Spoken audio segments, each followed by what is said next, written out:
I really don't trust when Twitch decides to run the ads. Because he gave a minute countdown.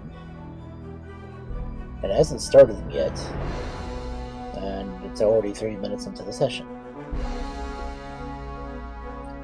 I try to get the ads out of the way before the stream starts. Officially. But I don't want to trigger them myself because Twitch has been doubling them lately. I guess I'm gonna have to do it anyway.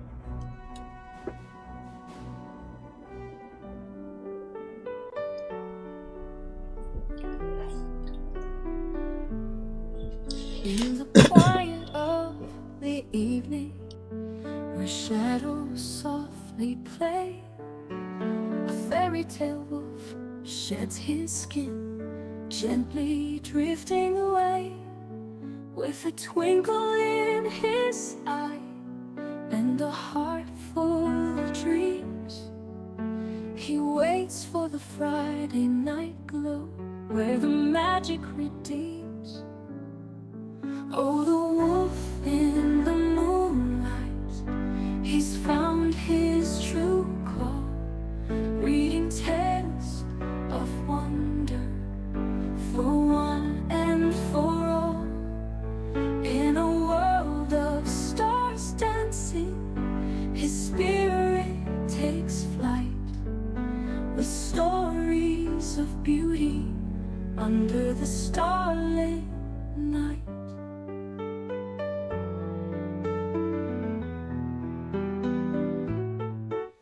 He picks up a book, the pages worn and wise, every line a whisper under the vast skies, from far off lands where the wild things roam, to enchanted forests where the heart finds home. Oh, the wolf in the moonlight, he's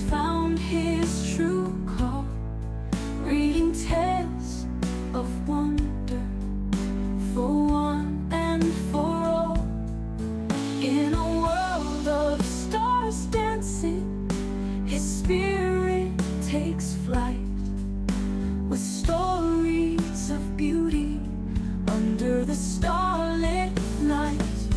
With every word he reads, he casts a spell of peace, transporting all who listen to a land where joy won't cease. For in these fairy tales, amidst the laughter and tears,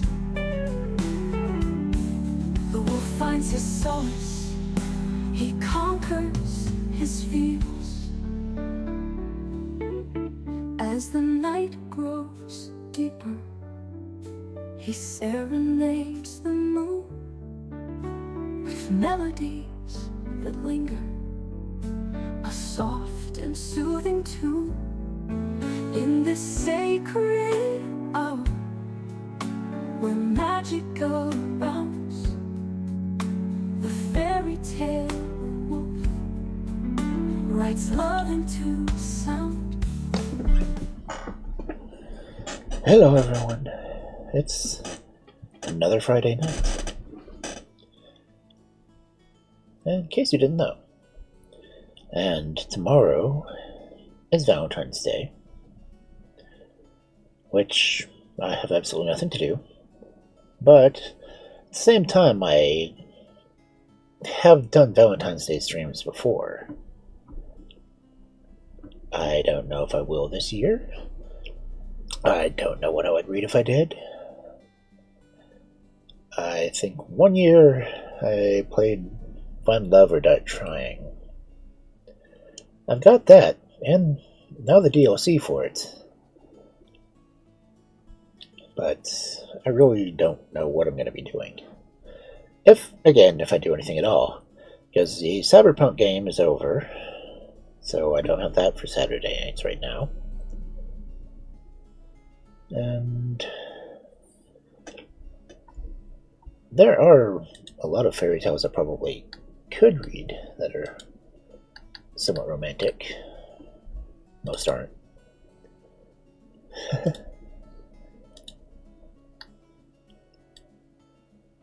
I really need to get my trigger set again because I need to get the head pads and other redeems set up again. Because I haven't set them up for a while. But anyway, it is Friday, the 13th, the day before Valentine's Day, 2 days before Lupercalia, which if you're all for purification and fertility, by all means, I wouldn't mind helping someone celebrate it.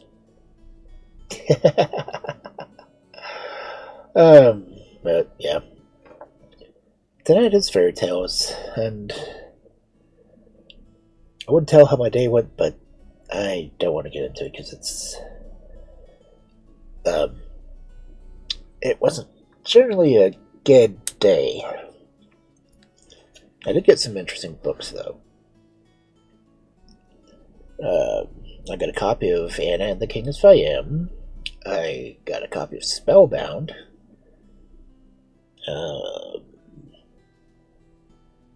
Got a copy of Stories from the Woods. And I did get a sizable book of Irish folk and fairy tales and ballads, so yay, you might get to hear me sing again. Maybe for St. Patrick's Day. That's what I usually do, anything Irish. Ooh. I can't remember what other book I got. But anyway.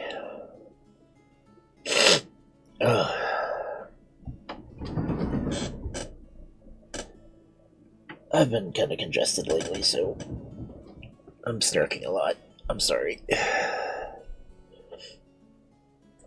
I will try to mute when I can, but considering how often it's going to happen, I'm going to try to read as best I can and keep hydrated with Coke Orange Cream Zero with sugar-free vanilla creamer in it, and maybe a few ounces of, Captain Morgan. But anyway, let's go to the fairy tale screen. Huzzah! There are no cats on the bed as of yet. And we have... how many stories are left in this book?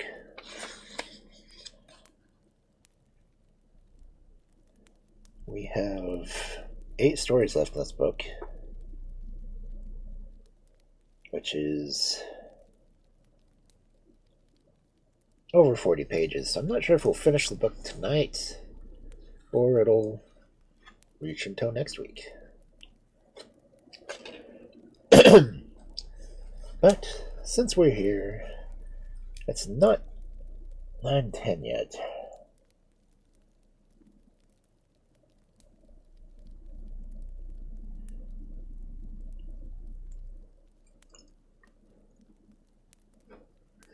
Oh, good, yeah, that's reading. So, feel free to settle back, relax, and we'll get into it. From what? Oh, this is one from Major Campbell, but it's from Farashapur. Farashapur? It's Farashapur. I don't know. I don't think it mentions any actual names in it. I don't see any city names. Oh well. If you're ready, we will begin the first story for this fabulous Friday night of fairy tales. The Snake Prince. Once upon a time there lived by herself in a city an old woman who was desperately poor. One day she found that she had only a handful of flour left in the house and no money to buy more, nor any hope of earning it. Carrying her little brass pot, very sadly she made her way down to the river to bathe and to obtain some water, thinking afterwards to come home and make herself an unleavened cake of what flour she had left, and after that she did not know what was to become of her. While she was bathing, she left her little brass pot on the river bank, covered with a cloth, to keep it nice and clean inside. But when she came up to the river and took off the cloth to fill the pot with water, she saw inside it the glittering folds of a deadly snake. At once she popped the cloth again over the mouth of the pot and held it there, and then she said to herself, Kind death, I will take thee home to my house, and there I will shake thee out of my pot, and thou shalt bite me, and I shall die, and then all my troubles will be ended. With these sad thoughts in her mind, the poor old woman hurried home, holding her cloth carefully over the mouth of the pot, and when she got home she shut all the doors and windows, and took away the cloth, and turned the pot upside down upon her hearthstone. What was her surprise to find that, instead of the deadly snake which she expected to fall out of it, there fell out a rattle and a clang of a most magnificent necklace of flashing jewels. For a few minutes she could hardly think or speak, but stood staring, and then with trembling hands she picked the necklace up, and folding it in the corner of her veil, she hurried off to the king's hall of public audience.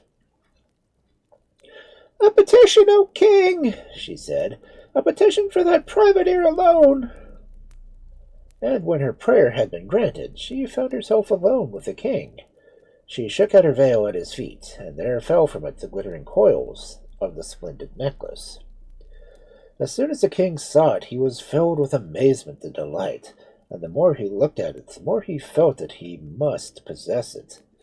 So he gave the old woman 500 silver pieces for it, and put it straight away into his pocket. Away she went, full of happiness, for the money that the king had given her was enough to keep her for the rest of her life. As soon as he could leave his business, the king hurried off and showed his wife the prize, which she was pleased of he, yeah, with which she was as pleased as he, if not more so. And soon they had finished admiring the wonderful necklace. They locked it up in a great chest where the queen's jewelry was kept, the key of which hung always around the king's neck. A short while afterwards, a neighboring king sent a message to say that the most lovely baby girl had been born to him, and he invited his neighbors to come to a great festival in honor of the occasion. The queen told her husband that of course they must present at the banquet, and she would wear the new necklace that he had given her. They had only a short time to prepare for the journey, and at that last moment the king went to the jewel chest and took out the necklace for his wife to wear, but he could see no necklace at all. In its place, a little fat baby boy, crowing and shouting. The king was so astonished that he nearly fell backwards, but presently he found his voice, and called for his wife so loudly that she came running, thinking that the necklace must have at least been stolen. Look here, look! Cried the king. Haven't we always longed for a son? And now heaven has sent us one. What do you mean? Cried the queen. Are you mad? Mad? No, I hope not, shouted the king, dancing in excitement around the open chest. Come here and look. Look what we've got instead of that necklace. Just then the baby let out a loud crow of joy, and though he would like to jump up and dance with the king, the queen gave quite a cry of surprise and ran up and looked into the chest. Oh! She gasped, looking at the... She gasped as she looked at the baby. What a darling! Where should he have come from? I'm not sure I can say, said the king. All I know is that we locked up a necklace in the chest, and when I unlocked it just now, there was no necklace, but a baby, and as fine a baby as ever was seen. By this time the queen had the baby in her arms. Oh, the blessed one, she cried. Fairer ornament for the bosom of a queen than any necklace that was ever wrought. Write, she continued. Write to our neighbor and say that we cannot come to his feast, for we have a feast of our own, and a baby of our own. Oh, happy day! So the visit was given up, and in honor of the new baby, the bells of the city and its guns and trumpets and all its people, small and great, had hardly any rest for a week. There was such a ringing and banging and blaring, and such fireworks and feasting and rejoicing and merrymaking as never had been seen before. A few years went by, and the king's baby boy and his neighbor's baby girl grew up and throve. The two kings arranged that as soon as they were old enough they should marry, and so, with much signing of papers and agreements and wagging of wise heads, and stroking of grey beards, the compact was made and signed and sealed, and lay waiting for its fulfillment. And this too came to pass, for as soon as the prince and princess were 18 years of age, the kings agreed that it was time for the wedding, and the young prince journeyed away to the neighboring kingdom for his bride, and was there married to her with great and renewed rejoicings. Now, I must tell you that the old woman who had sold the king the necklace had been called in by him to be nurse for the young prince, and although she loved her charge dearly, and was the most faithful servant, she could not help talking just a little, and so, by and by, it began to be rumored that there was some magic about the young prince's birth, and the rumor, of course, had come in due time to the ears of the parents of the princess. So now that she was going to be the wife of the prince, her mother, who was curious as many other people are, said to her daughter on the eve of the ceremony, Remember that the first thing you must do is find out what the story is about the prince, and in order to do it, you must not speak a word to him, whatever he says, until he asks you why you are silent. Then you must ask him what the truth is about his magic birth, and until he tells you, you must not speak to him. And the princess promised that she would follow her mother's advice. Therefore, when they were married, and the prince spoke to his bride. She did not answer him. He could not think what was the matter, but even about her old home she would not utter a word. At last he asked her why she would not speak, and then she said, "Tell me the secret of your birth." Then the prince was very sad and displeased, and although she pressed him sorely, he would not tell her, but always replied, "If I tell you, you will repent that you ever asked me." For several months they lived together, and it was not such a happy time for either as it ought to have been, for the secret was still a secret, and lay between them like a cloud between the sun and the earth, making what should be fair dull and sad. At length the prince could bear it no longer, so he said to his wife one day, "At midnight I will tell you my secret if you still wish it, but you will repent it all your life." However, the princess was overjoyed that she had succeeded, and paid no attention to his warnings. That night the prince ordered horses to be ready for the princess and himself a little before midnight. He placed her on one and mounted the other himself, and they rode together down to the river to the place where the old woman had first found the snake in her brass pot. There the prince drew rein and said sadly, "Do you still insist that I should tell you my secret?" And the princess answered, "Yes." "If I do," answered the prince, "remember that you will regret it all your life." But the princess only replied, "Tell me." "Then," said the prince, "know that I am the son of a king of a far country, but by enchantment I was turned into a snake." The word snake had hardly put out of his lips when he disappeared, and the princess heard a rustle and saw a ripple in the water, and in the faint moonlight she beheld a snake swimming into the river. Soon it disappeared, and she was left alone. In vain she waited for her beating heart for some In vain she waited with beating heart for something to happen and for the prince to come back to her. Nothing happened, and no one came. Only the wind mourned through the trees on the river bank, and the night birds cried, and a jackal howled in the distance, and the river flowed black and silent beneath her.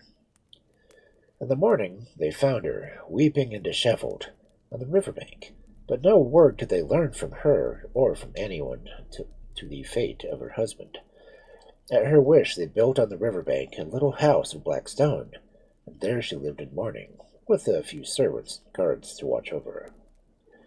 A long, long time passed, and still the princess lived in mourning for her prince, and saw no one, and went nowhere away from her house on the river bank and the garden that surrounded it.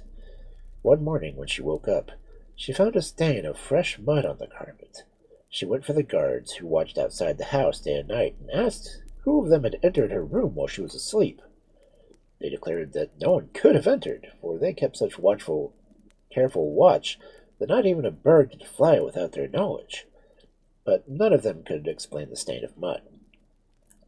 The next morning, again, the princess found another stain of wet mud, and she questioned everyone most carefully, but none could say how the mud came there. The third night the princess determined to lie awake herself and watch, and for fear that she might fall asleep, she cut her finger with a penknife and rubbed salt into the cut, so that the pain might keep her from sleeping. So she lay awake, and at midnight she saw a snake come wriggling along through the ground, through some mud from the river in its mouth. When it came near the bed, it reared up its head and dropped its muddy head on the bedclothes. She was very frightened, but tried to control her fear and called out, "Who are you, and what do you do here?" And the snake answered, "I am the prince, your husband, and I have come to visit you." Then the princess began to weep, and the snake continued, "Alas, did I not say that if I told you my secret you would repent it, and have you not repented?" "Oh, indeed," cried the poor princess, "I have repented it, and shall repent it all of my life. Is there nothing I can do?" And the snake answered, Yes, there is one thing if you dare to do it. Only tell me, said the princess. I will do anything.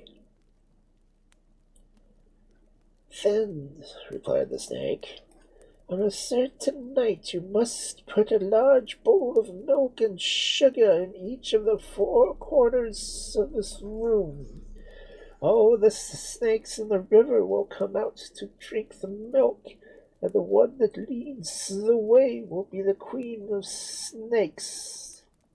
You must stand in her way at the door and say, "Oh, Queen of Snakes, give me back my husband." And perhaps she will do it. But if you are frightened and do not stop her, you will never see me again. And he glided away. On the night of which the snake had told her, the princess got 4 large bowls of milk and sugar, and put one in each corner of the room, and stood in the doorway waiting. At midnight there was a great hissing and rustling from the direction of the river, and presently the ground appeared to be alive with horrible writhing forms of snakes, whose eyes glittered and forked tongues quivered as they moved in all the direction of the princess's house. Foremost among them was a huge, repulsive, scaly creature that led the dreadful procession. The guards were so terrified that they all ran away, but the princess stood in the doorway, as white as death, and with her hands clasped tight together, for fear she would scream or faint, and fail to do her part. As they came closer, and she saw her way, all the snakes raised their horrid heads and swayed to and fro, and looked at her with wicked, beady eyes, while their breath seemed to poison the very air. Still the princess stood firm, and when the leading snake was within a few feet of her, she cried, "Oh, Queen of Snakes! Queen of Snakes! Give me back my husband!" Then all the rustling, writhing crowd of snakes seemed to whisper to each other, "Her husband! Her husband!" But the Queen of Snakes moved on until her head was almost in the princess's face, and her little eyes seemed to flash fire. And still the princess stood in the doorway, and never moved, and cried again, "Oh, Queen of Snakes! Queen of Snakes! Give me back my husband!" Then the Queen of Snakes replied, "Tomorrow you shall have him. Tomorrow." When she heard these words, she knew she had conquered, and the princess staggered from the door and sank upon her bed and fainted. As in a dream, she saw her room was full of snakes, all the jostling and squabbling over the bowls of milk until it was finished, and then they went away. In the morning the princess was up early, and took off the mourning dress, which she had worn for 5 years, and put on gay and beautiful clothes. And she swept the house and cleaned it, and adorned it with garlands and nosegays of sweet flowers and ferns, and prepared it as though she were making ready for her wedding. And when night fell, she lit up the woods and gardens with lanterns, and spread a table as for a feast, and lit all in the house with 1,000 wax candles. Then she waited for her husband, not knowing in what shape he would appear. And at midnight there came striding from the river the prince, laughing, but with tears in his eyes. So she ran to meet him and threw herself into his arms, crying and laughing too. So the prince came home. The next day they too went back to the palace, and the old king wept with joy at seeing them. And the bell was so long silent was set a-ringing again, and the guns firing, and the trumpets blaring, and there were fresh feasting and rejoicing. And the old woman who had been the prince's nurse became nurse to the prince's children. At least she was called so, though she was far too old to do anything for them but to love them. Yet she still thought that she was useful, and knew that she was happy. And happy indeed were the prince and princess, who in due time became king and queen, and lived and ruled long and prosperously.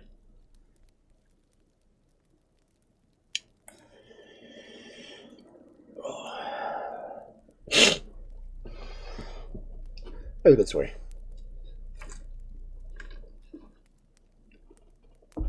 And I didn't have to do too much speak.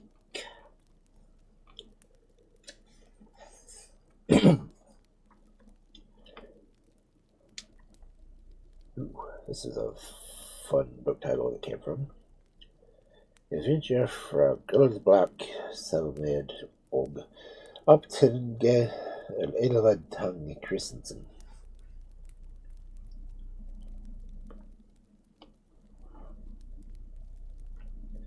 So this was apparently originally written by Evold von Christensen. No, Evold Tane Christensen. Yeah. Our next story for this fabulous Friday night of fairy tales. And I'm hoping my audio is coming through good.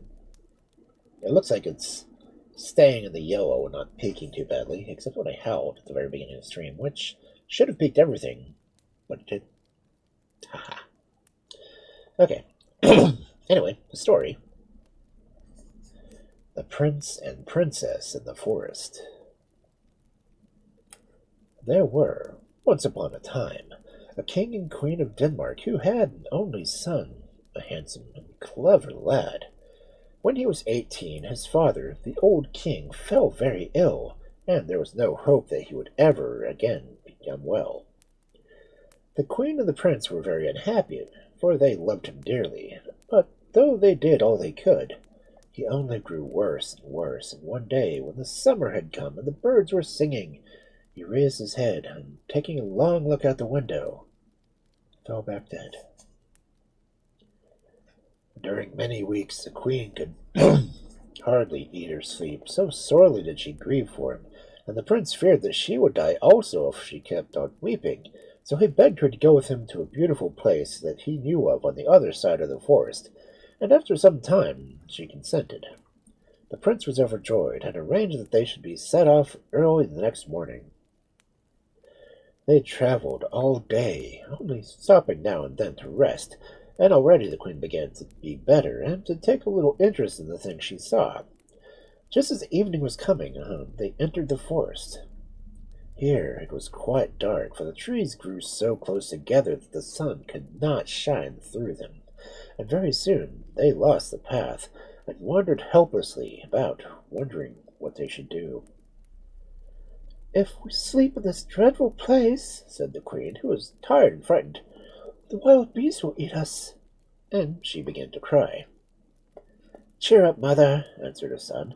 "I have a feeling that luck is coming to us." And at the next turning, they came to a little house, and in the window of which a light was burning. "Didn't I tell you so?" cried the prince. "Stay here a moment, and I will go and see if I can get food and shelter for the night."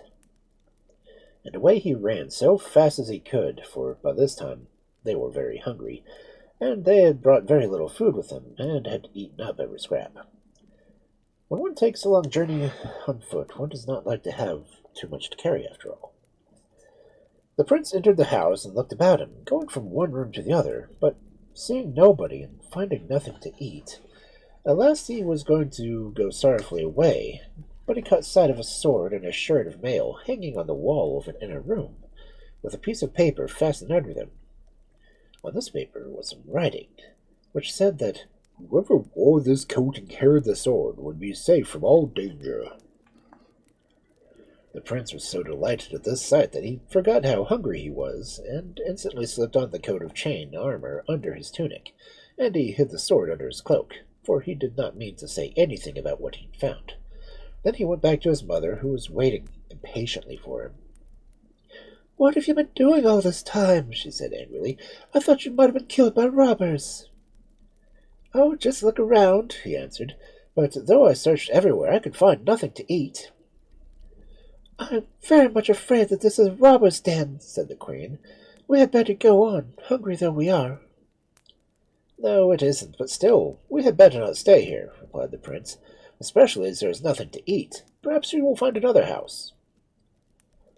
And they went on for some time until, sure enough, they came to another house, which also had a light in the window. "We'll go in there," said the prince. "Oh, no, I'm afraid," cried the queen. "We shall be attacked and killed. It is a robber's den, I'm sure of it." Yes, it looks like it, but we can't help it, said her son. We have had nothing to eat for hours, and I'm nearly as tired as you. The poor queen was, indeed, quite worn out. She could hardly stand for fatigue, and, in spite of her terror, was half anxious to be persuaded. And there's going to be a storm, added the prince, who feared nothing now that he had the sword. So they went into the house, where they found nobody. In the first room stood a table laid with a meal, with all sorts of good things to eat and drink, though some of the dishes were empty. Well, this looks nice, said the prince, sitting down and helping himself to some delicious strawberries piled on a golden dish, and some iced lemonade. Never had anything tasted so nice, but all the same it was a robber's den, and they had come to, and the robbers, who had only just dined, had gone out into the forest to see whom they could rob. When the queen and the prince could eat no more, they remembered that they were very tired. The prince looked about until he discovered a comfortable bed with silken sheets standing in just the next room. You go into the bed, mother, he said. I'll lay down by the side. Don't be alarmed. You can sleep quite safely till the morning. And he lay down with his sword in hand, and kept watch until the day began to break. Then the queen rose, and she said she was quite rested, and ready to start again. First I'll go into the forest and see if I can find a road, said the prince. And while I'm gone, you light the fire and make some coffee. We must eat a good breakfast before we start. And he ran off into the woods. After he had gone, the queen lit the fire, and then thought she would like to see what was in the other rooms. So she went from one to another, and presently came into one that was prettily furnished, with lovely pictures on the walls, and pale blue curtains, and soft yellow cushions, and comfortable easy chairs. As she looked at all the things, suddenly a trap-door opened in the floor, and the robber chief came out to the hole and seized her ankles. The queen almost died of fright, and shrieked loudly, then fell on her knees, and begged him to spare her life. Yes, if you'll promise me two things, he replied. First, that you will take me home to your country, and let me be crowned king instead of your son. And secondly, that you will kill him in case he should try to take the throne from me. If you will not agree to this, I shall kill you.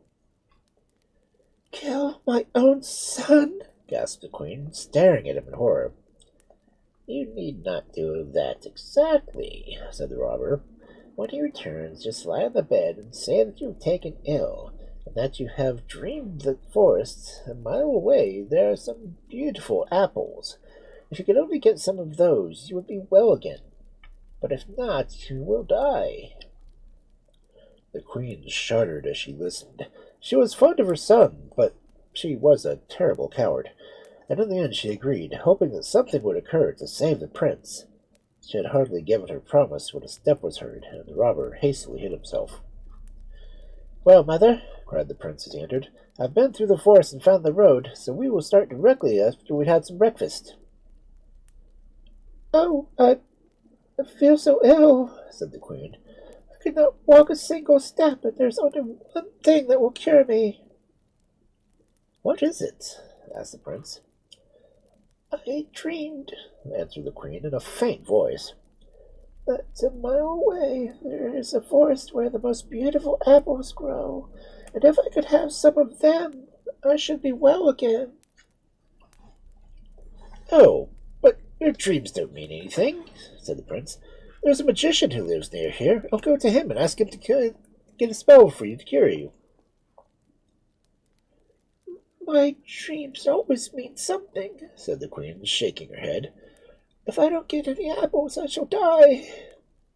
She did not know why the robber wanted to send the prince to this particular forest, but as a matter of fact it was full of wild animals who would tear to pieces any traveler who entered it.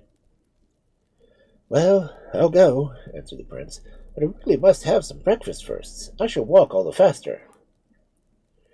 If you do not hurry, you will find me dead when you come back, murmured the queen fretfully.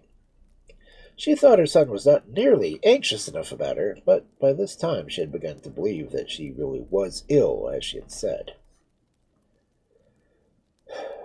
When the prince had eaten and drunk, he set off, and soon came to a forest, and sure enough it was full of lions and tigers and bears and wolves, who came rushing towards him, but instead of springing on him and tearing him to pieces, they lay down on the ground and licked his hands.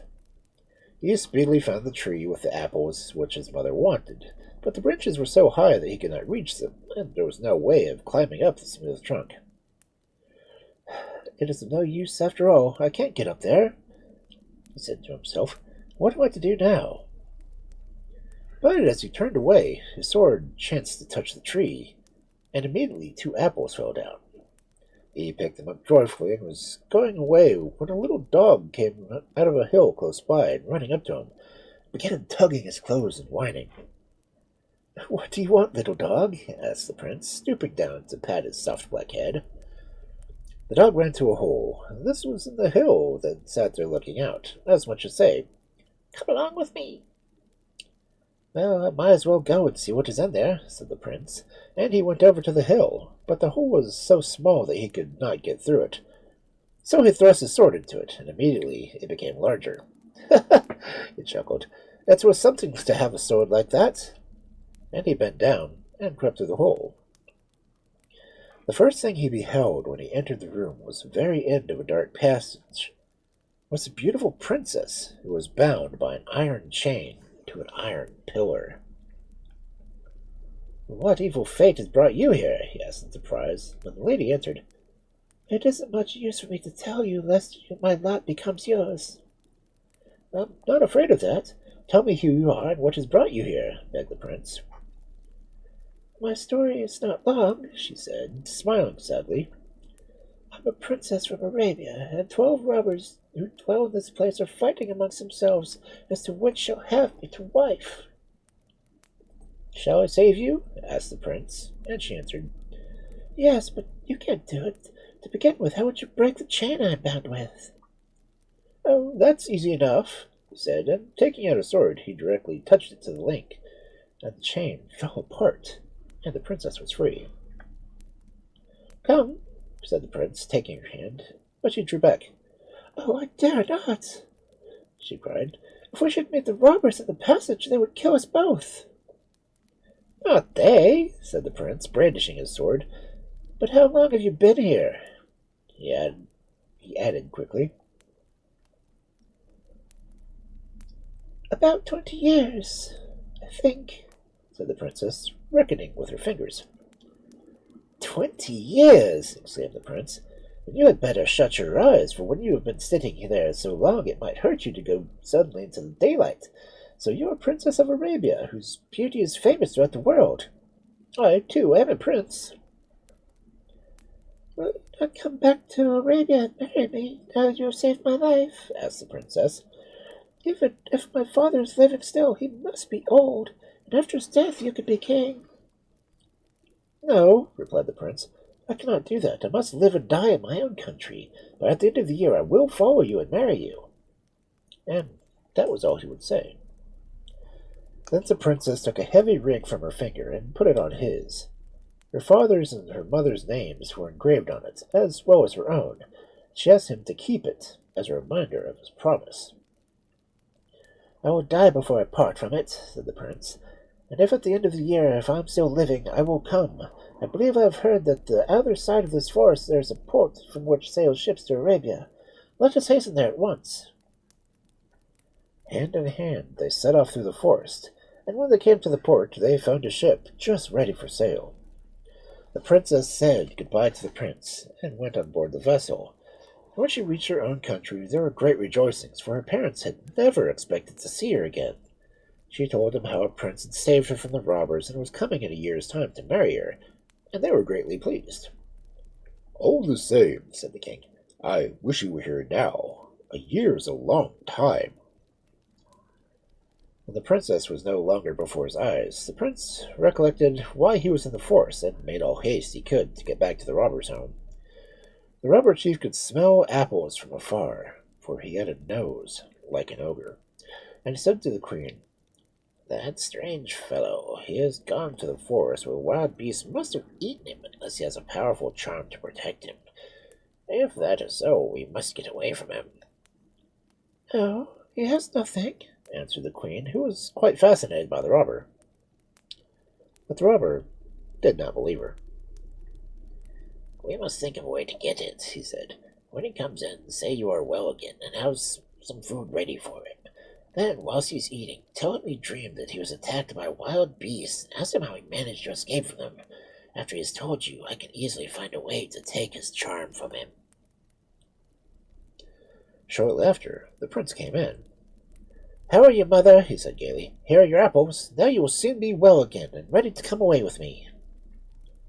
"Oh, I am better already," she said. "And see, your dinner is hot for you. Eat it up, and then we will start." Whilst he was eating, she said to him, "I had a horrible dream while you were away. I saw you in a forest full of wild animals, and they were running around you and growling fiercely. How did you manage to escape from them?" "Oh, it was only a dream," laughed the prince. "But my dreams are always true," said his mother. "Tell me it was." The prince wondered for some time whether he should tell her or not. But at last he decided to let her into the secret. One should tell one's mother everything, he thought. And he told her. "See, mother, here are a sword and a mail shirt which I found in the first house we entered in the forest, and as long as I carry them, nothing can hurt me. That is what saved me from the wild beasts." "Oh, how can I be thankful enough?" exclaimed the queen, and directly as the prince's back was turned, she hurried to tell the robber. The robber, as soon as he heard the news, made a sleeping draught and bade the queen give it to her son before he went to bed that night. Accordingly, as soon as the prince began to get sleepy, the queen handed him a cup containing the draught. "Drink this to please me," she said. "If you do, you'll good after all you've been through. It will make you sleep well." "What an odd taste it has," murmured the prince as he drank it. Immediately he fell asleep, and the robber came in and took away his sword and shirt of mail. "These things belong to my brother," he said, after he had got them both in his hands, and the robber woke him. "I am the master now," he said. "Choose one of two things. Either you must die, or your eyes must be put out, and you will be sent back into the forest." The prince's blood grew cold at these words. Then a thought struck him, and he turned to his mother. "Is this your doing?" he asked sternly. And though she burst into tears and denied it, the prince knew she was not telling the truth. "Well," he said, "whilst there is life there is hope. I will go back to the forest." Then the robber put out his eyes, and gave him a stick, and some food and a drink, and drove him into the forest, hoping that the wild beasts would kill him, as he no longer had the sword, shield, or sword and shirt to protect him. "Now," he said to the queen, "we will return to your country." The next day they set sail, and as soon as they reached home they were married, and the robber became king. Meanwhile, the poor prince was wandering about in the forest, hoping to find someone who would help him, and perhaps take him into service, for now he had no money and no home. It so happened that there had been a great hunt in the forest, and the wild beasts had all fled before the hunters, and were hiding, so they did nothing to harm him. The last day, just when his food was gone, he had made up his mind that he would surely die of hunger. He came to a port whence the ship sailed for Arabia. One vessel was just ready to start, and the captain was going on board when he saw the prince. "Why, here is the poor blind fellow," he said. "No doubt that is the work of the robbers. Let us take him to Arabia with us. Would you like to come, my good man?" he asked the prince. Oh, how glad he was to hear someone speak kindly to him again, and he answered that he would, and the sailors helped him to climb up the side of the ship. And when they got to Arabia, the captain took him to the public bath and ordered one of the slaves to wash him. Whilst he was washed, the princess's ring slipped off his finger and was afterward found by the slave who cleaned the bath. The man showed it to a friend who lived in the palace. "Why, that's the princess's ring. Where did it come from?" "It fell off a blind man's finger," said the slave. "He must have stolen it, but dare I say you will be able to return it to the princess." So that evening the man took the ring to the palace and gave it to his daughter. who was the princess's favorite slave. The girl gave it to her mistress. When the princess saw it, she uttered a cry of joy. "It is a ring I gave my betrothed," she said. "Take me to him at once." The bathkeeper thought it was strange that the princess should be betrothed to a blind beggar, but he did as she bade him, and when she saw the prince, she cried. "Alas, you have come! The year is over! I thought you were dead! Now we will be married immediately!" And she went home and told the king that he was to send an escort to bring her betrothed to the palace. Naturally, the king was rather surprised at the sudden arrival of the prince, but when he heard that he was blind, he was very much annoyed. "I cannot have a blind person to succeed me," he said. "It is perfectly absurd." But the princess had had her way all her life, and in the end the king gave way, as he had always done. The prince was taken to the palace with much ceremony and splendor, but in spite of this, the king was not contented. Still, it could not be helped, and really it was time the princess was married, though she looked as young as ever. There had been hundreds of knights and princes who had begged her to bestow her hand upon them, but she would have nothing to do with anyone, and now she had taken it into her head to marry this blind prince, and nobody else would she have. One evening, as it was fine, the prince and princess went into the garden and sat down under a tree. Two ravens were perched on a bush nearby, and the prince, who could understand bird language, heard one of them say, "Do you know that it is Midsummer Eve tonight?" "Yes," said the other. "And do you know that the part of the garden which is known as the Queen's Bed?" "Yes." "Well, perhaps you don't know this, that whoever has bad eyes or no eyes at all shall bathe through his eye sockets in the dew that falls there tonight, because then he will get his sight back. But he must do it between 12 and 1 o'clock. This was good news for the prince and princess to hear, and the young man begged the princess to lead him to the place called the Queen's Bed, which was a little plot of grass where the queen used to often lie down and take her midday nap. Then, between 12 and 1 o'clock, he bathed his eyes with the dew that was falling there, and he found that he could see again as well as ever. "I can see you," said the prince and princess, gazing at her as he had never seen anything before. "I don't believe it," she answered. "Well, go and hang your handkerchief on a bush, and I will find it at once. You must believe me," he said. And so she did, and he went straight to the handkerchief. "Yes, indeed, you can see," cried the princess. "To think that my mother's bed has really given back your sight." And she went to the bank and sat down again, and by, as the day was hot, the princess fell asleep. As the prince watched her, he suddenly saw something shining around her neck.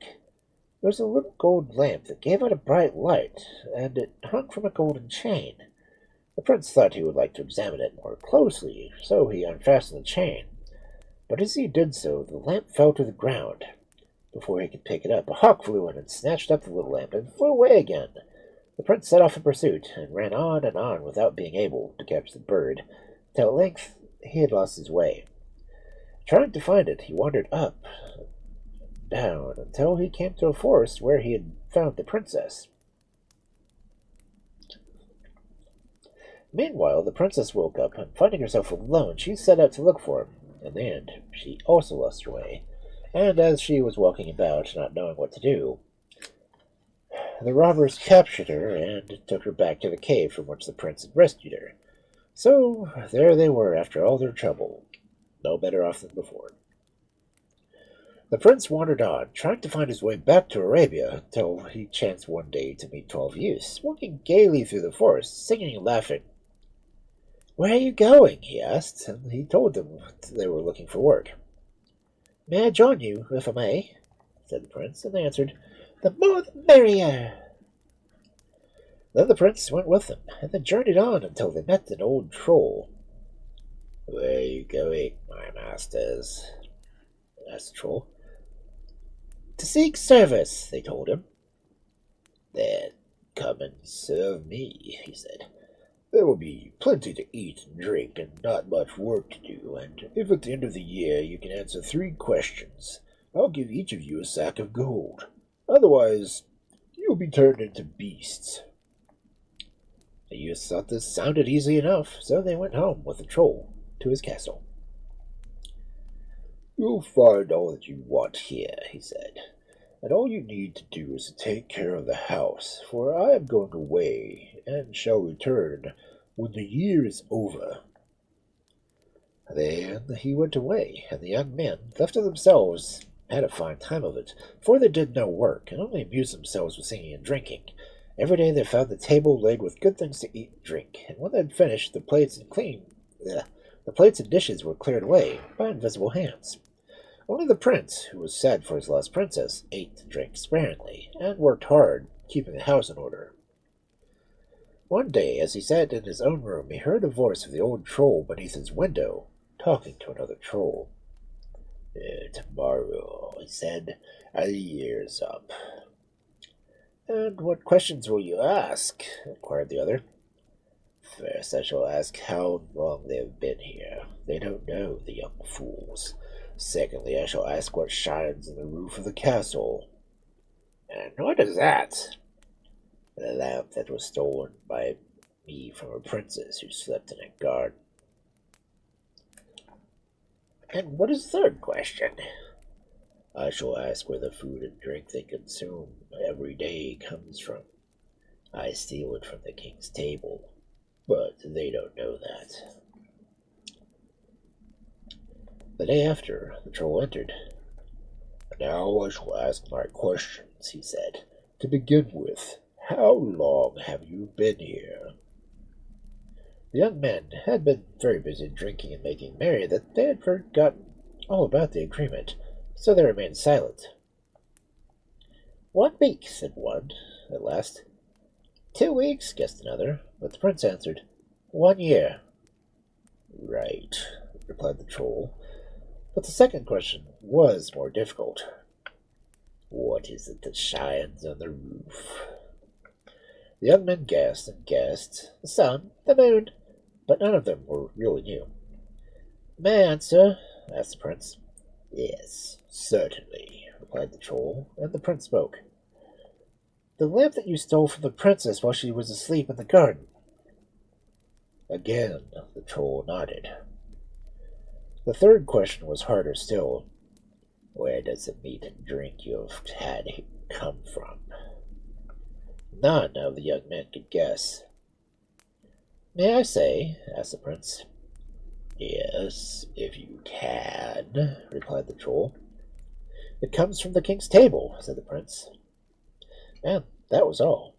Now they might have the sacks of gold and go, and the young men went off in a hurry that the prince was left behind. Presently they met an old man who asked for money. No, we haven't got any, he answered. So they hurried on, and by up came the prince. Has your lordship a piece of money for a poor old man? Asked the old fellow. Yes, said the prince, and he gave him the whole sackful. I don't want it, said the old man, who was really the troll they had left in disguise. But since you're so generous, here's the princess's lamp, and the princess herself is in the cave where you found her. But you're going to have to save her again without the magic sword. And I don't know how. When he heard that, the prince knew where he was, and he was the beginning of a rescue. So he disguised himself to look like a peddler and traveled on until he reached his own city, where his mother, the queen, and the robber chief were living. They went into a goldsmith's shop and ordered a great number of kitchen pots to be made out of pure gold. That was not an order the goldsmith had every day, and things were ready at last, the saucepans and kettles and gridirons, all of pure gold. Then the prince put them in his baskets and went up to the palace, and asked to see the queen. Directly she saw the wonderful gold pots and pans, she came out at once, and began unpacking the basket and admiring the things. She was so absorbed in them that the prince soon found an opportunity to steal into the bedroom, and take the sword and shirt which were hung there, and go back without his mother having even noticed his absence. The things are all beautiful, she said. How much would you take for them? Name your own price, your majesty, answered the prince. I really don't know what to say, said the queen. Wait till my husband comes back. Men understand such things better, and then, as you are a stranger, he would like to have chat with you a little. The prince bowed and waited silently in the corner. Soon after, the robber returned. "Come and see these lovely gold saucepans!" cried the queen. But as the robber entered the room, the prince touched him with a magic sword, and he fell to the ground. "Perhaps you know me, mother?" the prince said, taking off his disguise. "You had better repent for all the wrong you have done me, or your life will be short." "Oh, have mercy!" she cried. "I could not help it. I was so frightened." And the prince had mercy and ordered the wicked king to be stripped of his fine clothes and to be driven into the forest, where the wild beasts tore him to pieces. The queen he sent to her own country, and then he set off to the cave where the princess was sitting chained as before, and with the help of the magic sword he again rescued her without any difficulty. They soon reached the port and set sail for Arabia, where they were married, until they died. Long after a while, they reigned happily over both countries.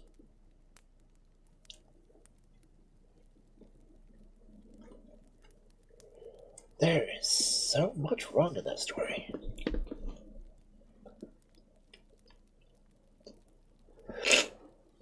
But ads are coming up. There's a cat on the bed, sorta. And we're gonna have ad breaks coming in. I'm gonna go find something to freaking blow my nose with. So let's go ahead and sneak after a break. See you in a few.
Okay, that should be over. So, how many other people? Hey, Crimson.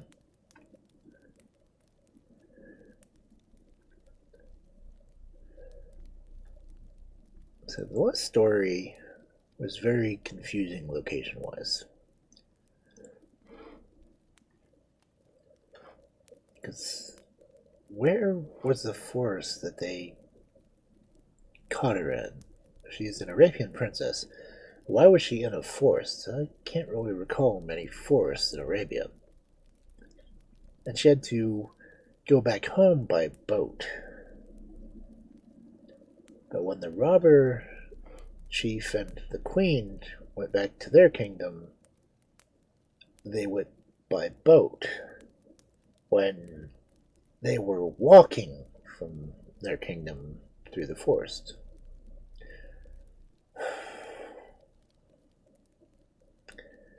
That's just confusing.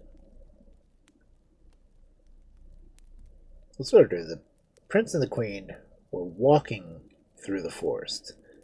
They were on horseback. The story made it plain that they were going on foot through a forest on a road. Not even taking a carriage. They were just walking.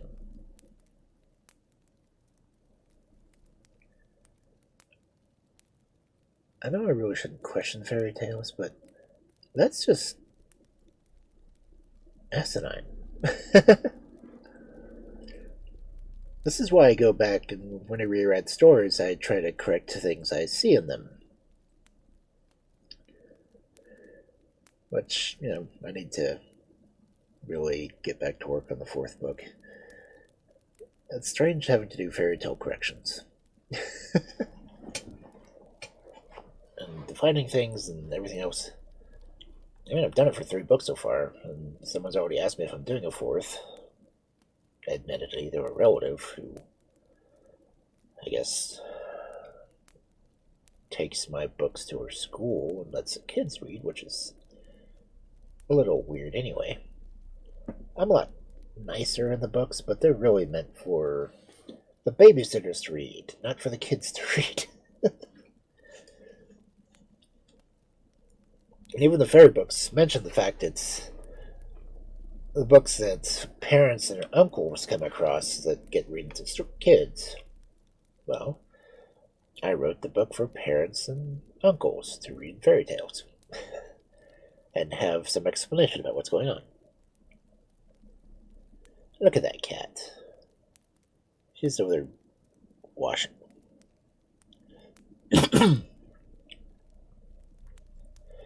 But how you doing tonight, Crimson?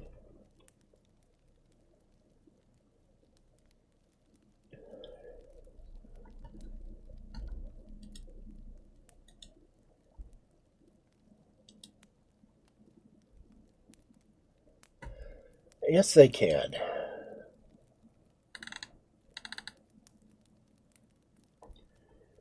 Especially the German ones. But this is... Let's see, where was that story supposed to have been from?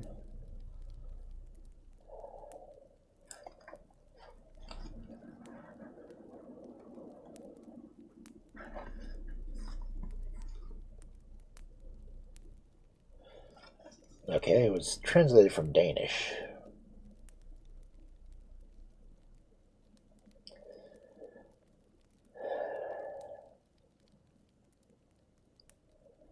So, a Danish story about an Arabian princess. Doing pretty good. Trying to keep my sanity when reading fairy tales and possibly drinking alcohol.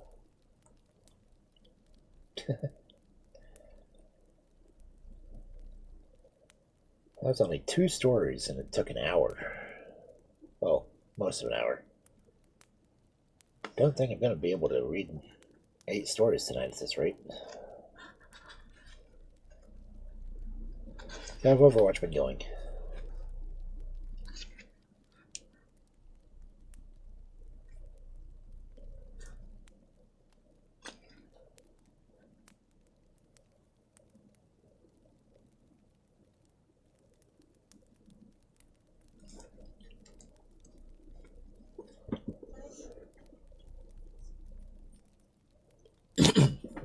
last story was long. It's 12 pages.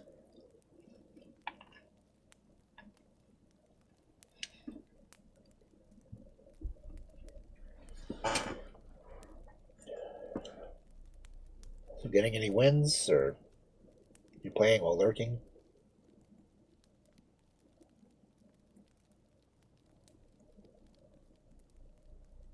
Ooh, doing challenges. Okay. So how many challenges are there? Are they weekly or?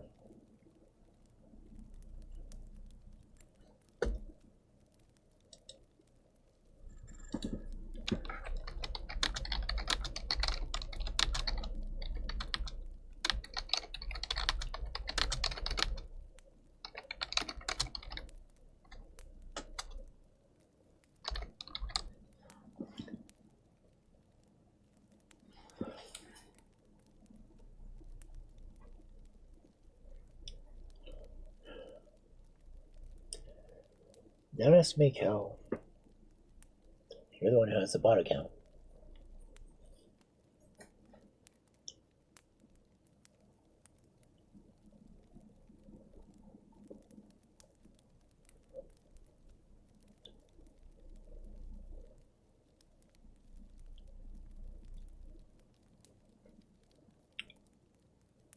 That is weird that the account that all the bots run through can't keep a streak going.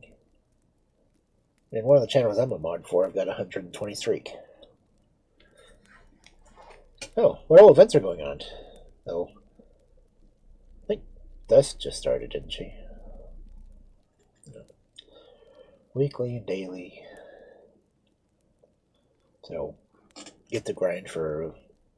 No, basically get the grind. There's a Krillia in chat.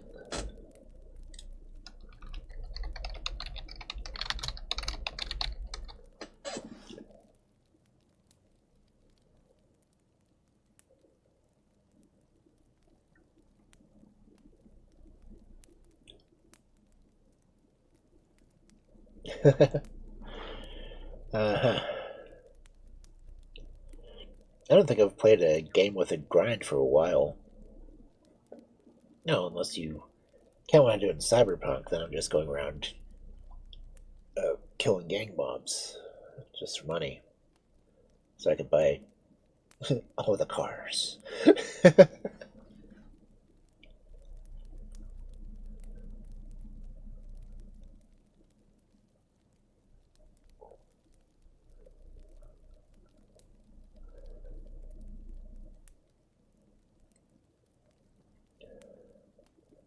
Oh, one of the streams I'm lurking in has good music going right now. Yeah, cut the Krillia. Or Curlia.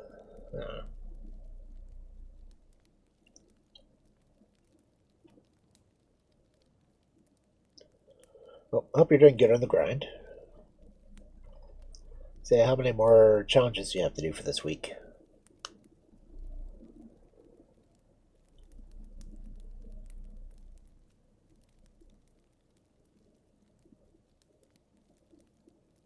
Oh yeah, I could imagine single player would be a little easier.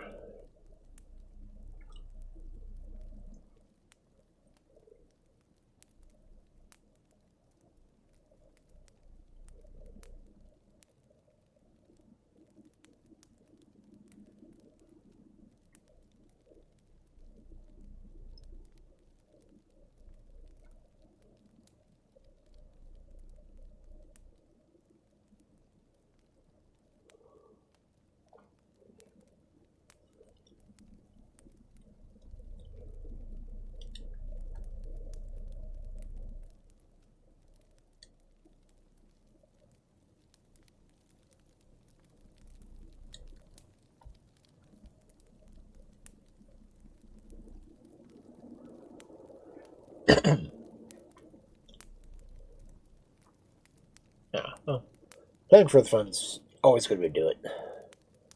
If the weeklies are done, yeah, dailies would be a little easier.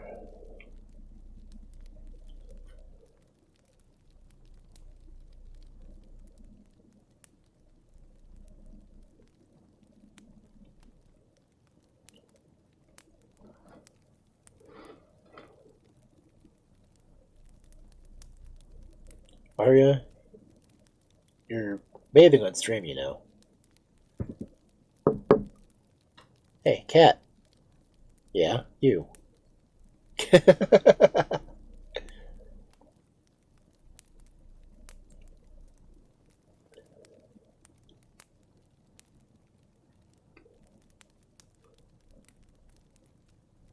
Ooh, stuck on a daily?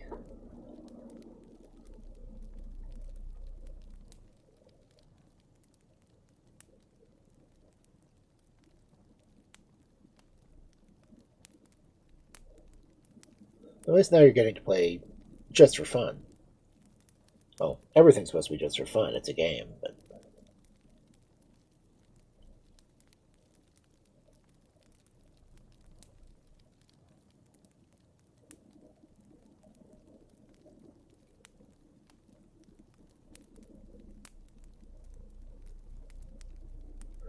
I guess I really should try to play the game occasionally because I'm getting the drops from lurking in all the streams for it, and it's like, well, I don't play it. And all the games I play don't have drops anymore. Except for maybe Elder Scrolls Online. But I don't play that very often.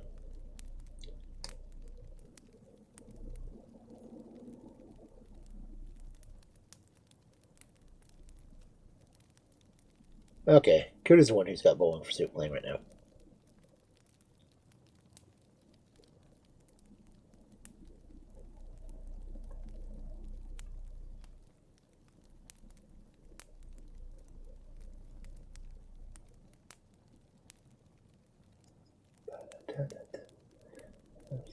Miserably trying to get the girl that bad guys want.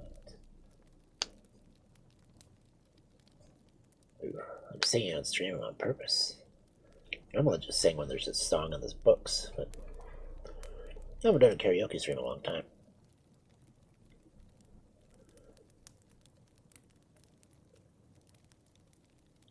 Oh.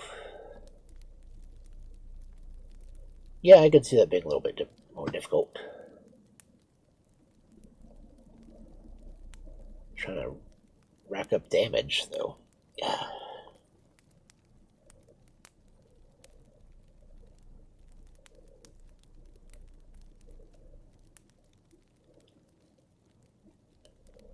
And just trying to keep track of that be a pain enough as it is, but having to do it actively. I can see you being like one or two shots short of 8K. That would just drive me nuts. I'm sure it was driving you nuts since it took you an hour. Yeah.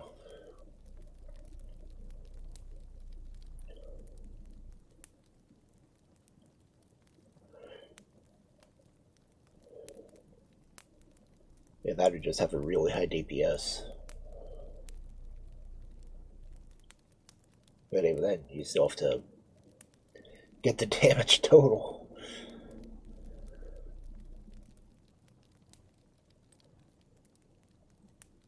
Oh, that close? Damn.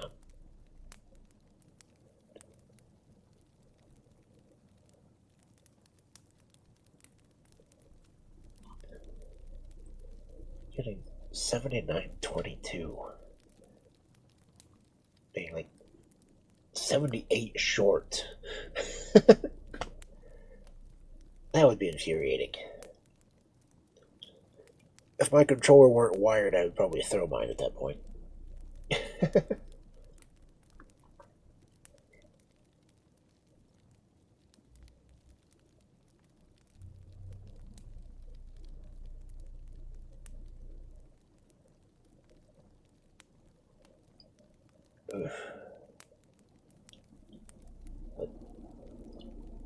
One shot away.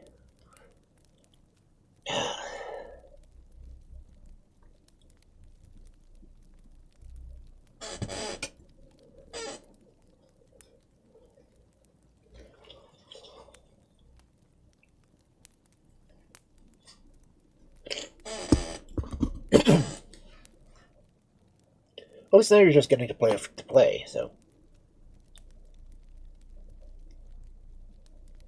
I think When I was having to do dailies for Red Dead Online, I would get to that point.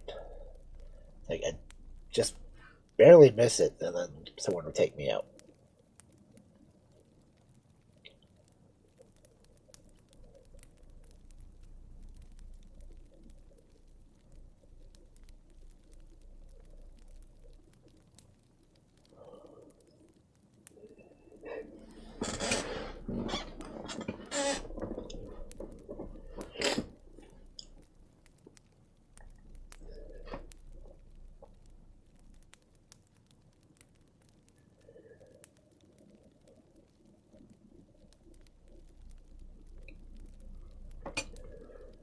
But one shot away. Yeah.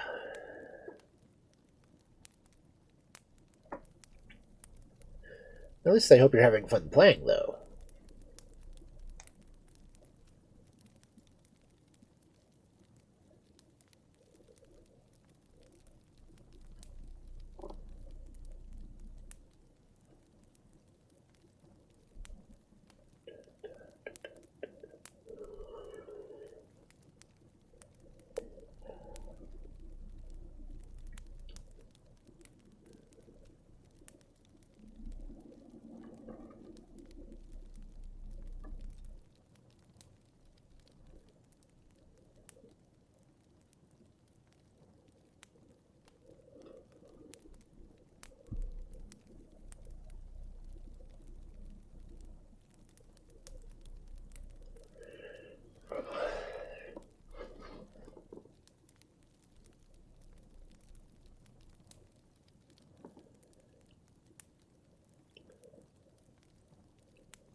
Yeah.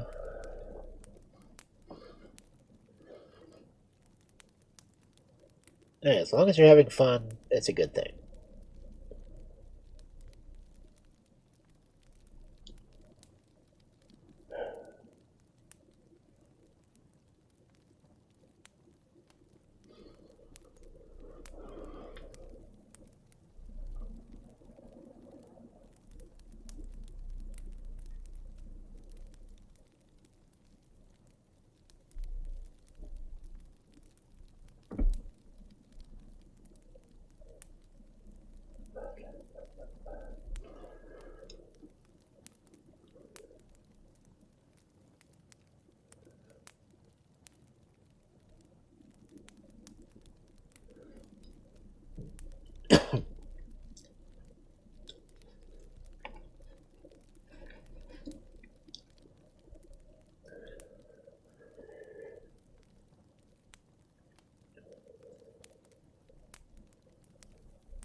I can't remember if the clip works or not.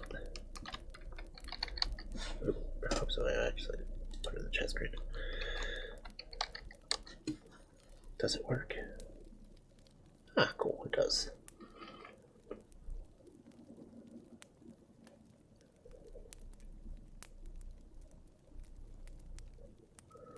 I can't remember what commands I have set up or not. I do need to get the headbeds and everything else reset up. Once I determine where the model is going to be at every screen. But yeah.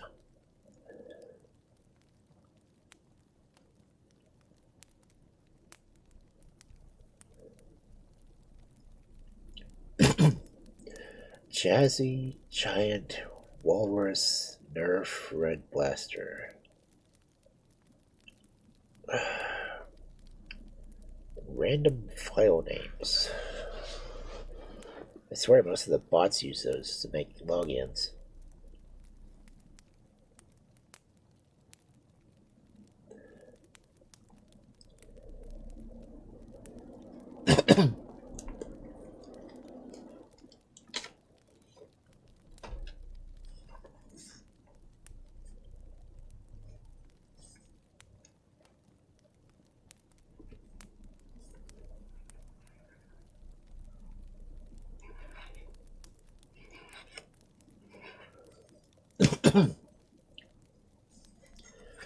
But anyway,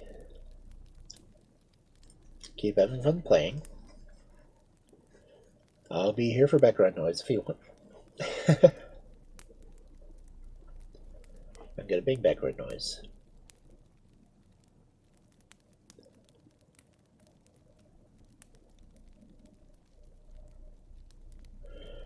Let's see, what's the next story?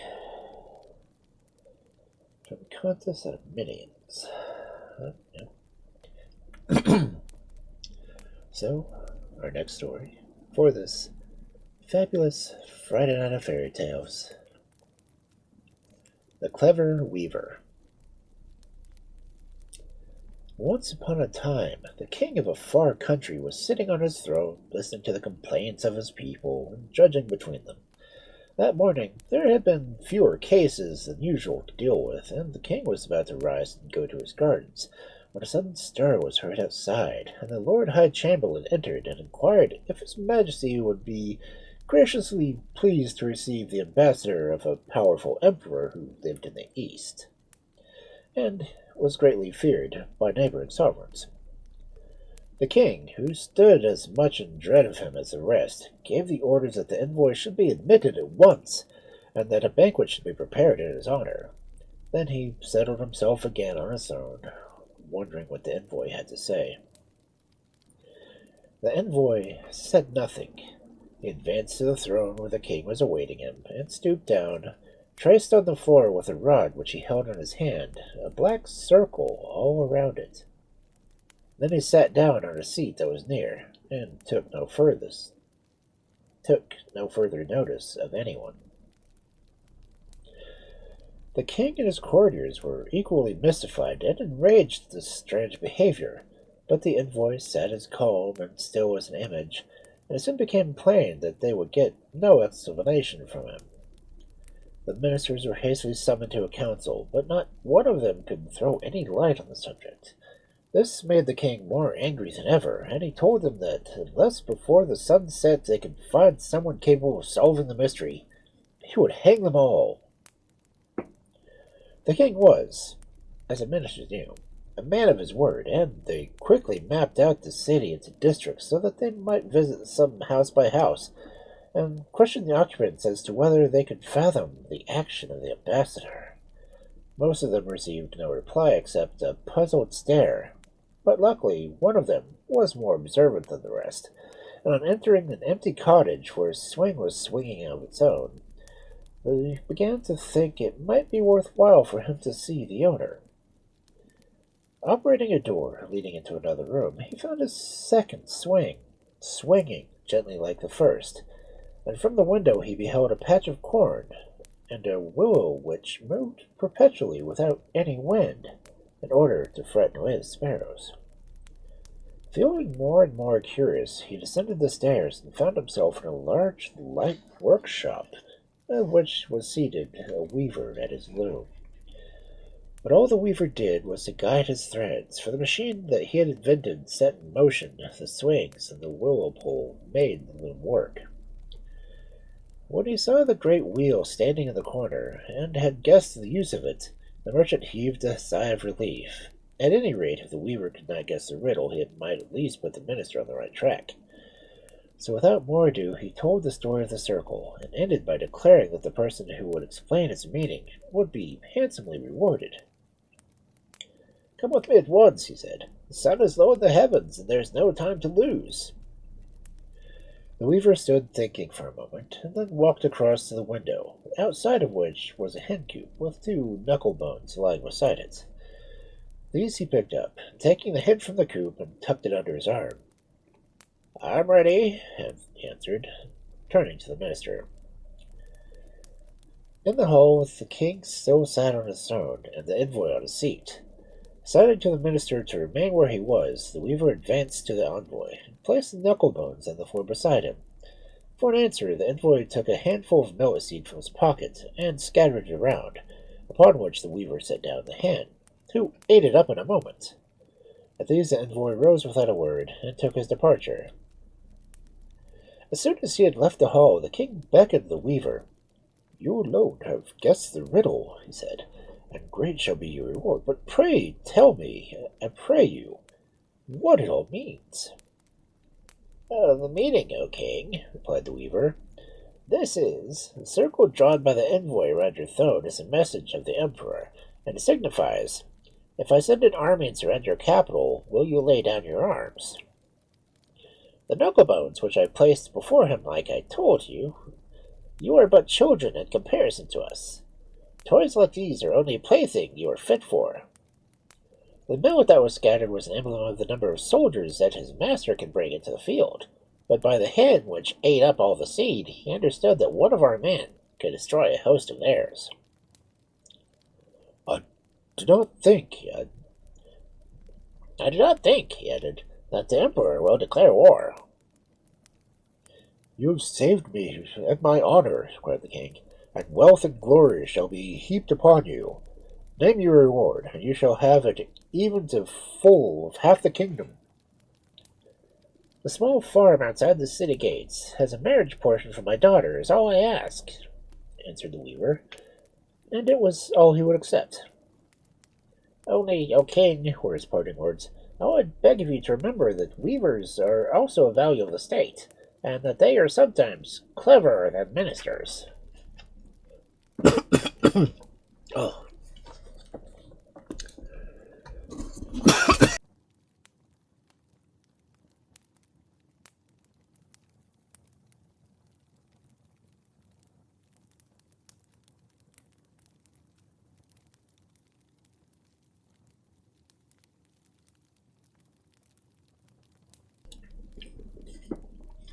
I know it's not spring yet, but my allergies.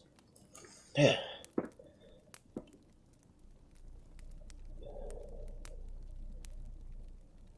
Ooh, this next one's a good one for today.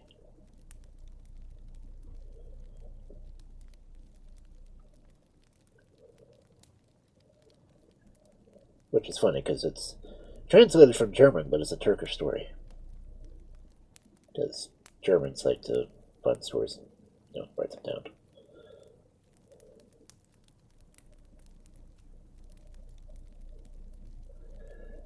Ouch. So our next story for this Friday the 13th Night of Fairy Tales. The Boy Who Found Fear at Last.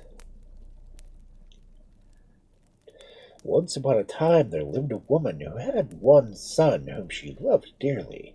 The little cottage in which they dwelt was built on the outskirts of a forest, and as it had no neighbors, the place was very lonely, and the boy was kept at home by his mother to bear her company. They were sitting together on a winter's evening when a storm suddenly sprang up, and the wind blew the door open. The woman started and shivered and glanced over her shoulder as if she half expected to see some horrible thing behind her. "Go and shut the door," she said hastily to her son. I feel frightened." "Frightened," said the boy. "What does it feel like to be frightened?" "Well, just frightened," answered his mother. "A fear of something, you hardly know what, takes hold of us."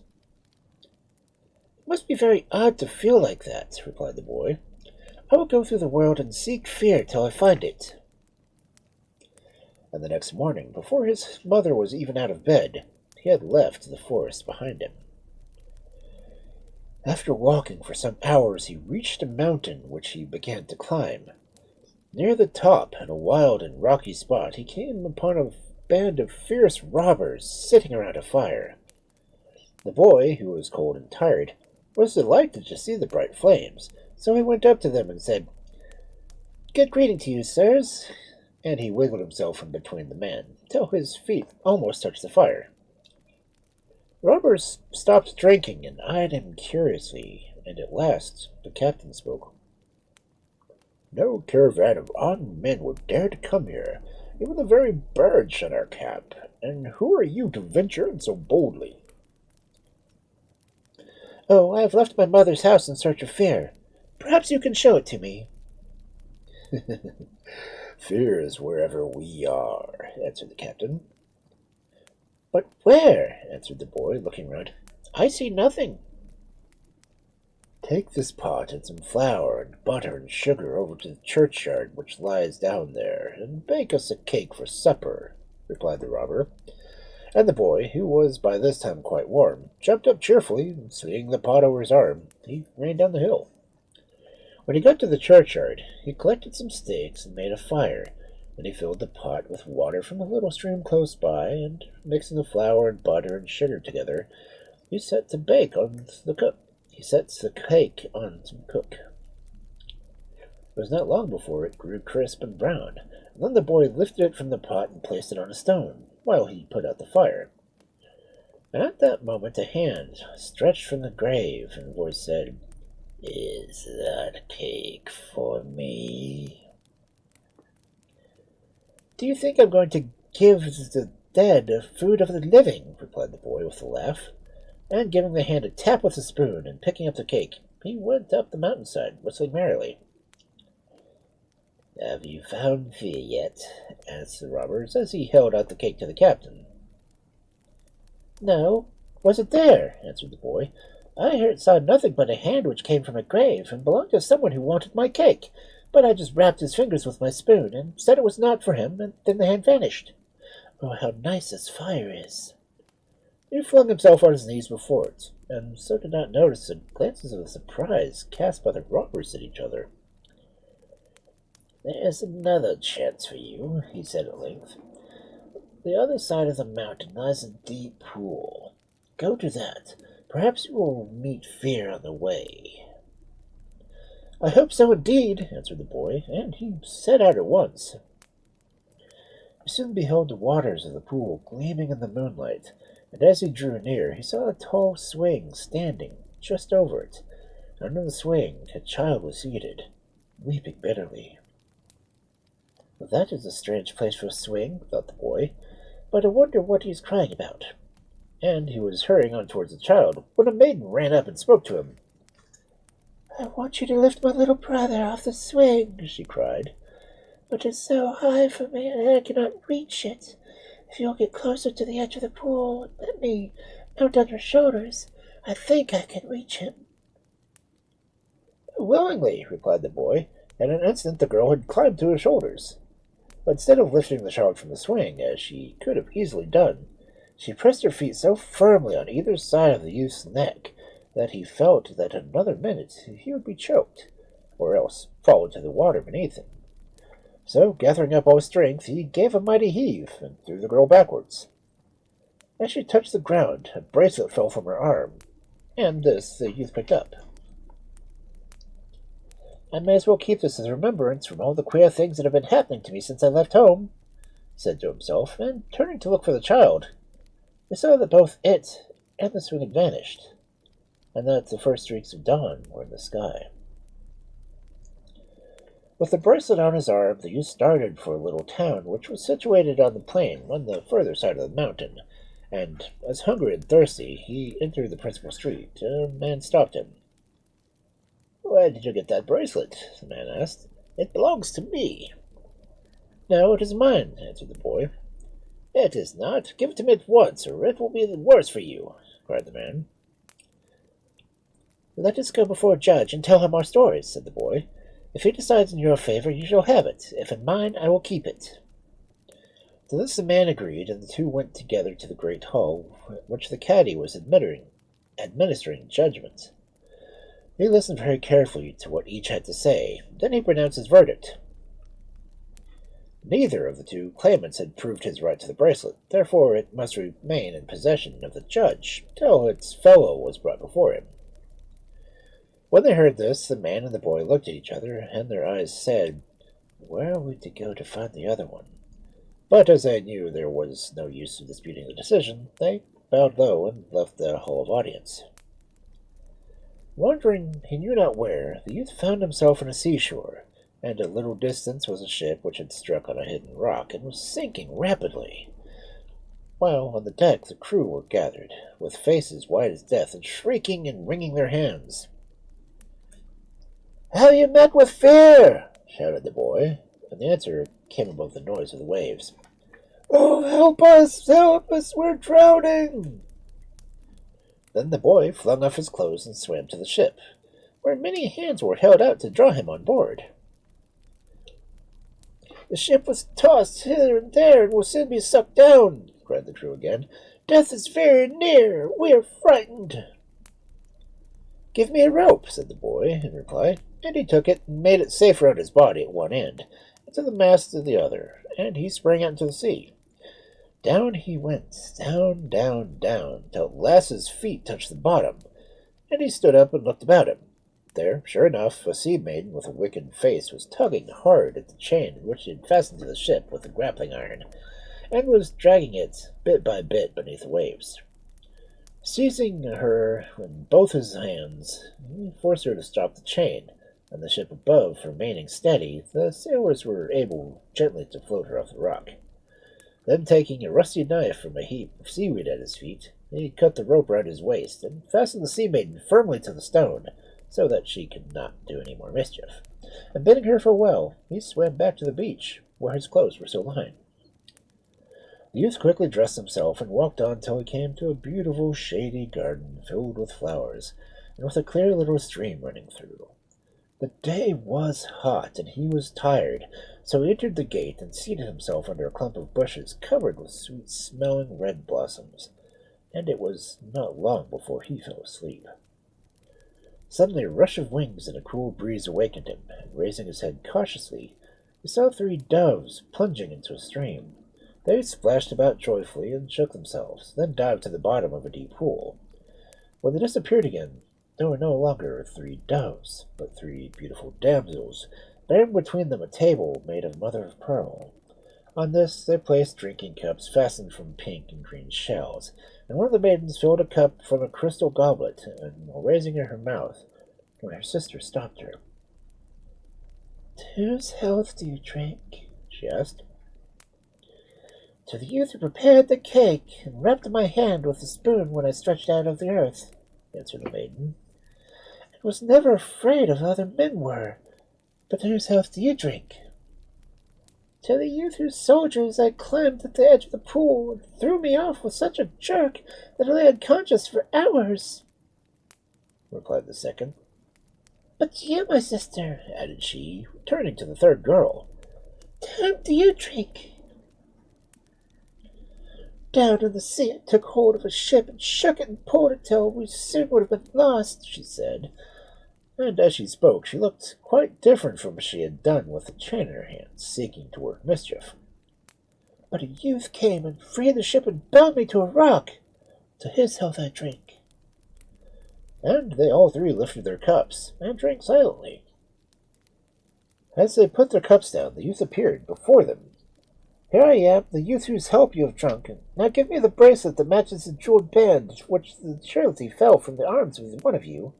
The man tried to take it from me, but I would not let him have it, and he dragged me before the caddy, who kept my bracelet till I could show him its fellow. And I've been wandering hither and there in search for it, and that is how I've found myself in such strange places." "Come with us, then," said the maidens, and they led him down a passage into a hall, out of which opened many chambers, each one with greater splendor than the last.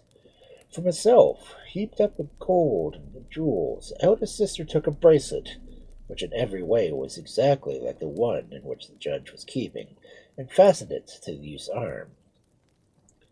"Go at once and show this to the caddy," she said, "and he will give you the fellow to it." "I shall never forget you," answered the youth. "It may be long before we meet again, for I shall never rest until I have found fear." Then he went on his way, and won the bracelet from the caddy. After this, he set forth again in his quest for fear. On and on walked the youth, but fear never crossed his path, and one day he entered a large town, where the streets and squares were full of people, that he could hardly pass between them. "Why are all these crowds gathered together?" he asked of a man who stood next to him. "The ruler of the country is dead," was his reply, "and he had no children, and is needing to choose successor. Therefore each morning one of the sacred pigeons is set loose in the tower yonder, and on whomever the bird shall perch, that man is our king. In a few minutes the pigeon will fly. Wait and see what happens." Every eye was fixed on the tall tower which stood in the center of the chief square, And the moment that the sun was seen to stand straight over it, the door was opened, and a beautiful pigeon, gleaming with pink and gray, blue and green, came rushing through the air. Onward it flew, onward and onward, till at length it rested on the head of the boy. Then a great shout arose. "The king! The king!" But as he listened to the cries, a vision, swifter than lightning, flashed across his brain. He saw himself seated on a throne, spending his life trying, but never succeeding to make poor people rich and miserable people happy, and bad people good, and never doing anything he wished to do, not even marry the girl he loved. "No! No!" he shrieked, hiding his face in his hands. But the crowd who heard him thought he was overcome by the grandeur that awaited him, and paid no heed. "Well, to make quite sure, let more pigeons fly," said they, and each pigeon followed where the first had led. The cries rose louder than ever. "The king! The king!" And as the young man heard, a cold shiver that he knew not the meaning of ran through him. "This is the fear whom you have sought so long," answered a voice, which seemed to reach his ears alone. And the youth bowed his head as the vision once more flashed before his eyes, and he accepted his doom and made ready to pass his life with fear beside him.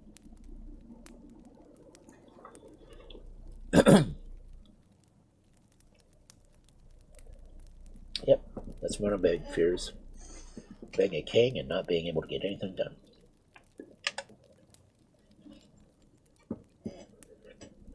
That's why only a fool wants to rule. Let's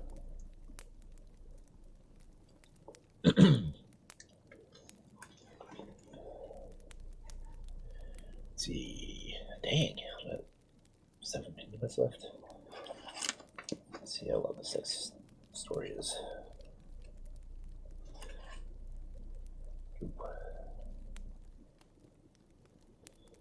This next story is 7 pages.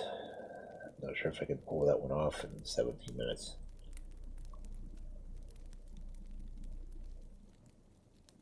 Oh, I did get 4 stories read. Yeah. Which gives me something to do next week. Which means now we get to figure out who to raid.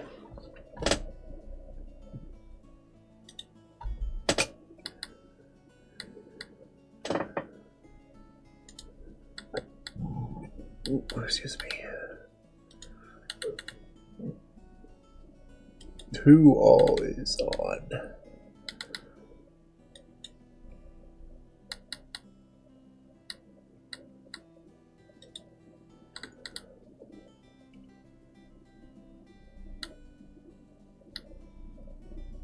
Huh.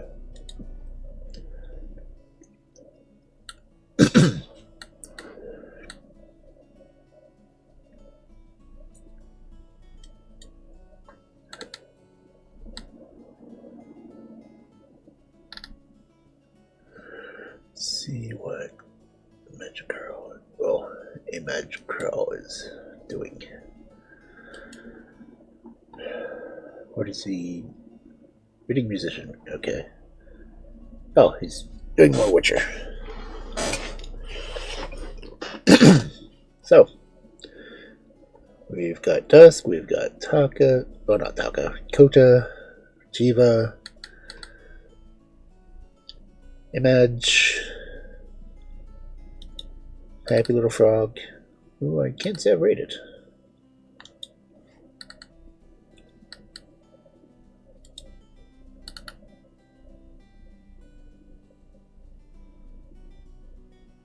Suggestions? What's it Frog's doing? Froggy is playing party animals. So she's doing a collab. I don't think I would want to rate. Oh.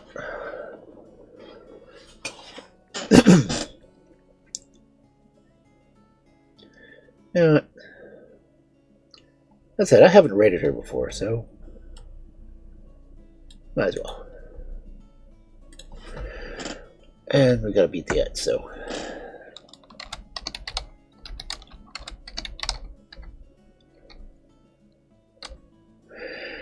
I will hopefully see you Monday.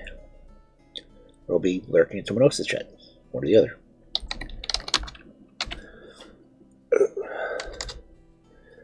Have a good night, everyone.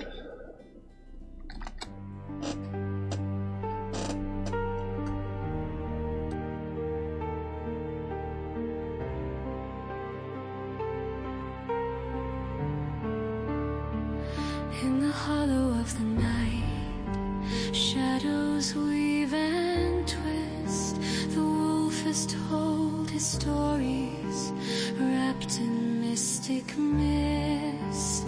Lurking in the silence where the echoes softly play, the echoes of forgotten tales dimming as they sway. The hours drip like candle wax, slowly melting gold.